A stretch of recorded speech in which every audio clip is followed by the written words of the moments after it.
has a tube of Crest toothpaste and a set of teeth like dentures that open and close. It is so fun, and there's also a toothbrush. It is one of those goofy designs you certainly would not wear, but it is fun just to make. It is kind of a challenge. Getting the mouth to close together so that the teeth are aligned is definitely the biggest challenge, but again, like I said, it's a fun little project. I hope you like it as much as I do, and don't forget to click subscribe to get my future videos as well.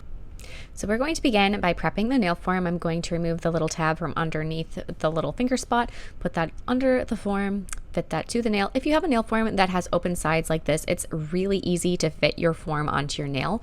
These are on Vogue nail forms, and they are so fantastic, but they only fit on people that have a deeper natural smile line. So your hyponychium underneath your nail goes a little bit further. Some people have more of like a round where it's not quite so almond shaped. So it's whatever your natural nail fits. These work really well on me, and they work really well on select clients. I would not say they work well on most people, but if they do, they work amazingly.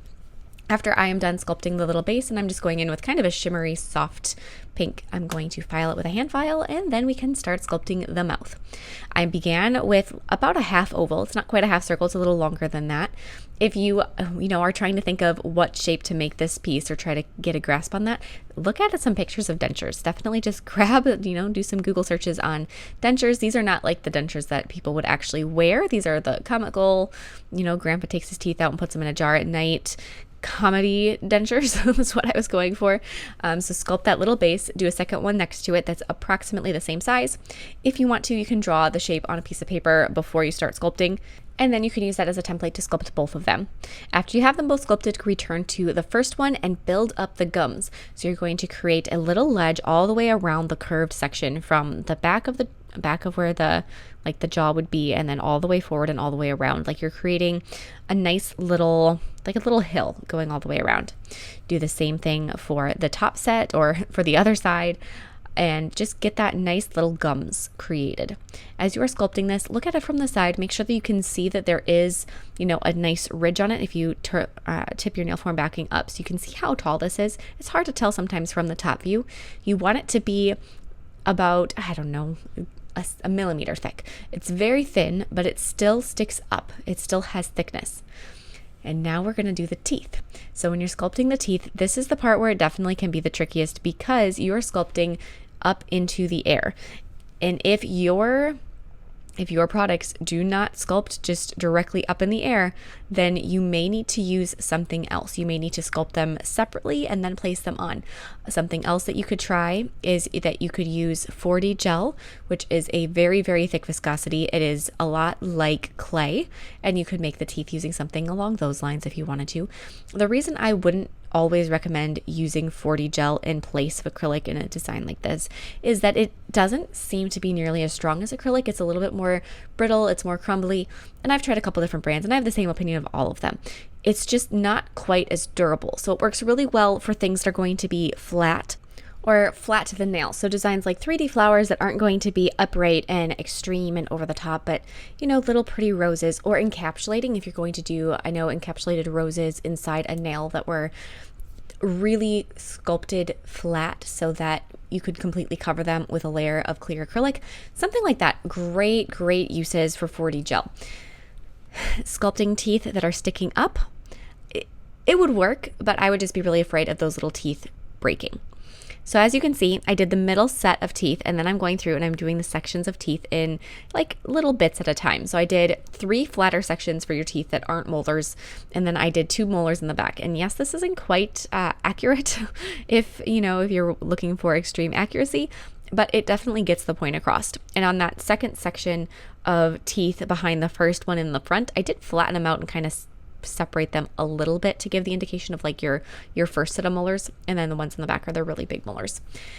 After you have all of your teeth sculpted, tops and bottoms, you're going to pick which set you want to be the bottom set of teeth, and you're going to glue that onto the nail wherever you want your little teeth to inhabit.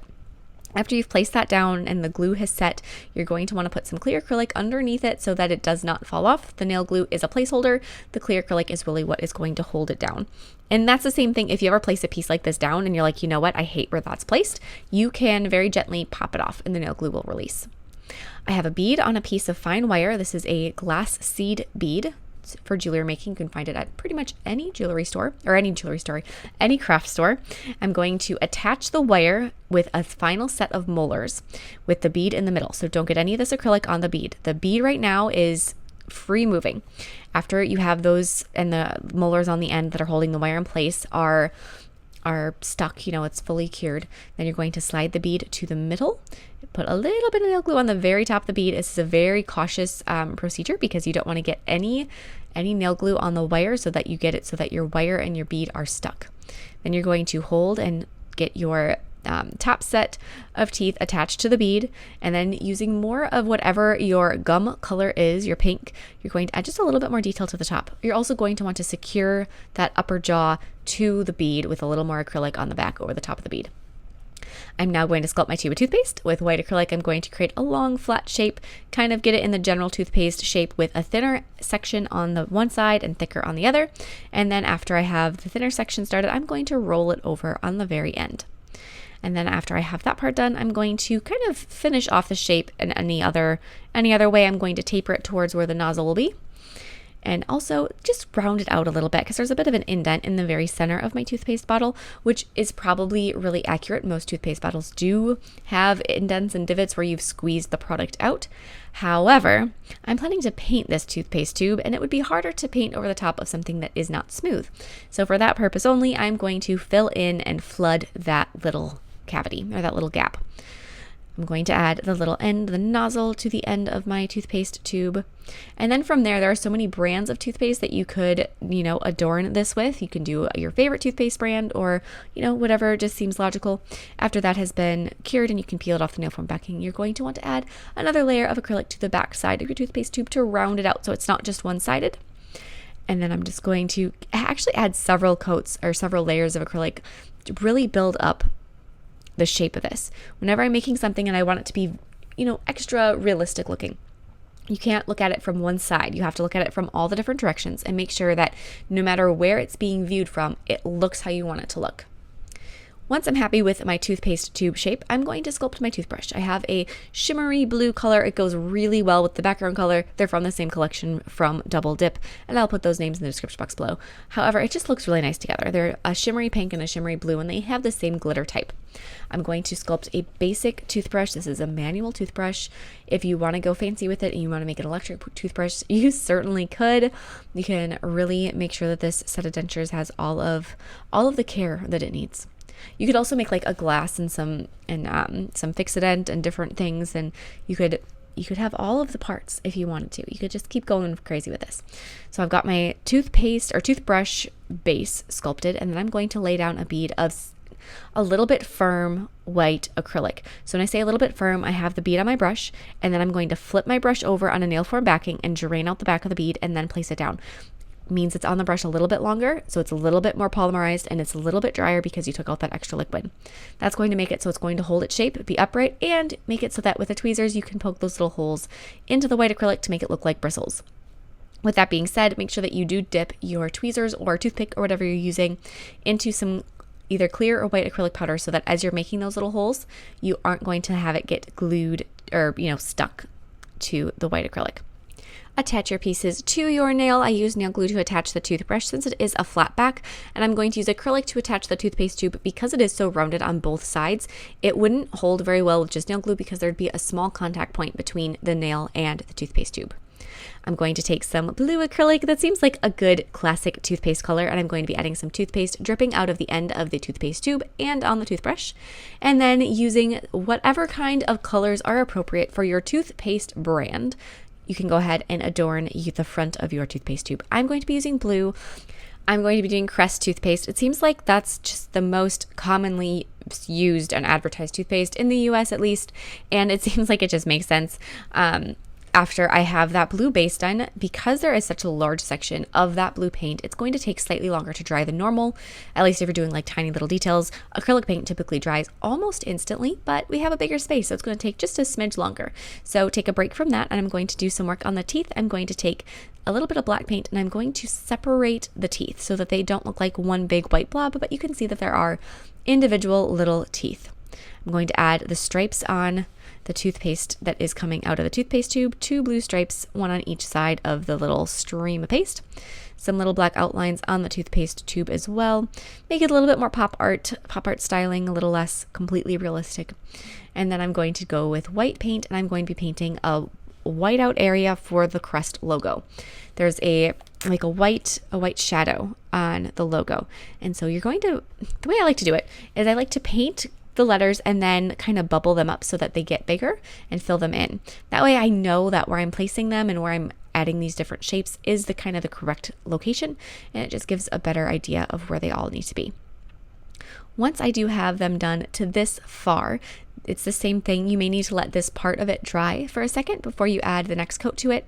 So you can add a little bit more detail to the rest of the toothpaste tube if you want, the little like starburst, because if you use Crest toothpaste, your teeth are so white that, you know, things reflect off of them. And we're going to add that little starbursty shape behind the C. And then there's so many different things. If you wanted to go completely detailed on this, you can add the weight of the amount of toothpaste in the toothpaste tube. You can add the specific kind, because there's so many different goals for different brands of toothpaste or different types within a brand of toothpaste, you know, extra whitening or fresh breath or what, I don't even know, whatever it is that they all include. You can also do the flavor, because between all of those different varieties of toothpaste and the different goals of them, there's also different flavors. There's a lot of opportunity to personalize your toothpaste to whatever kind of toothpaste you use here. So I'm going to go back through with the same blue that I used for the background and the same blue that I used for those little stripes on the toothpaste. I'm going to be filling in the REST to start with, and then I'm going to switch to red, and I'm going to do that for the C. So we've got all of the letters filled in. Because all of this has been done with acrylic paint, if there's any mishaps, any mistakes, you can fix them with either the white or the blue acrylic paint. You can go back through and just touch things up. Once you are happy though with the letters in general, you're like, you know what, these are looking pretty good, take some black paint, and I'm going to be adding a little shadow to one side of each line of the letters. So as you're doing this, imagine, it's so hard to explain this, at least to me. I feel like I need to do a class on this specific technique. Imagine a sphere, and every line on the opposite side of the sphere, on one side of the sphere. So any line on your letters that would be on that side of the sphere. Oh goodness. Okay. Yep. I will be doing a class on that one of these days. I promise you guys, because I've tried to explain that in so many different videos and I've never been able to get what I'm thinking across. So we will be talking about that one of these days. After you're done painting your Crest logo or whatever logo you're painting, apply some top coats, whatever seems appropriate. I'm going to use a 3D glaze over almost everything, because everything in here is kind of shiny, and that's going to give you that best kind of shiny look. And then you're all done. You've got your teeth, you have your toothpaste, you have your toothbrush, you're all set. You can add, like I said before, there's a lot of things you could add. You could add your cup of water that you might be putting these teeth into, your Fixodent, your floss. Floss would be a great one to put in here, or floss picks. I know there's a lot of people that like floss picks instead of just regular floss, but yeah, here we are. You can open your mouth, it chews, you can feed it if you want to. You can do all sorts of weird stuff with this if you really desire. I hope you like it as much as I do, and don't forget to click subscribe to see all my future videos as well.